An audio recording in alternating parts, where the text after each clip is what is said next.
The best advice you're not taking. How Ed Burns and I learned the hard way. And you might too. I was reading an interview with actor and producer Ed Burns, and one thing he said jumped out at me.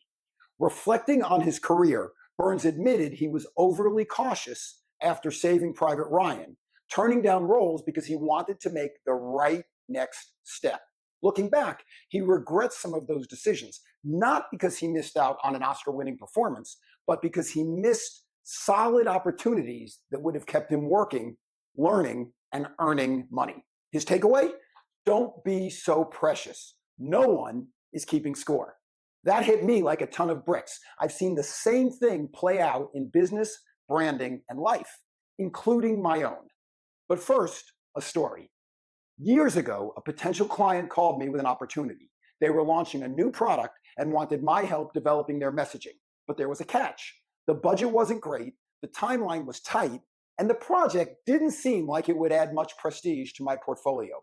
Worse, I didn't think it would be a creative challenge. It didn't seem artistically fulfilling, and I told myself I only wanted to work on projects that pushed me. So I passed. A few months later, I was at an event and someone mentioned that this client had brought in another designer to help them nail their brand positioning.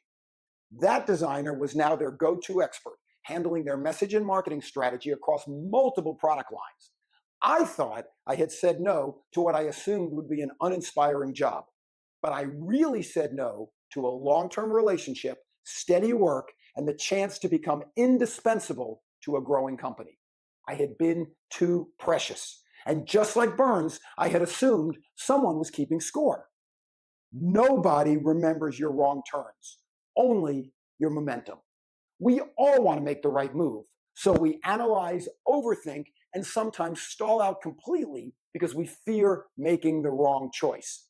But what if the real mistake isn't making the wrong move, but making no move at all? The truth is, nobody remembers your minor missteps. They remember your consistency, experience, and your ability to show up and get the job done.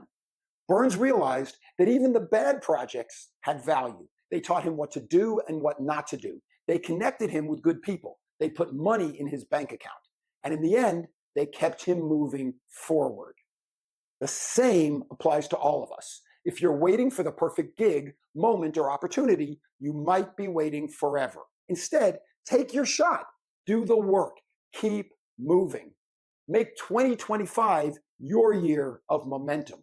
In my work, I help brands, businesses, and leaders craft messaging that moves people to action. As a keynote speaker, I share the strategies that help organizations build momentum, stand out, and succeed. If you want to make sure your team isn't getting stuck waiting for the perfect move, let's talk. I keynoted corporate conferences and association events worldwide, and I still have just a few dates open for 2025. But don't wait, because no one is keeping score.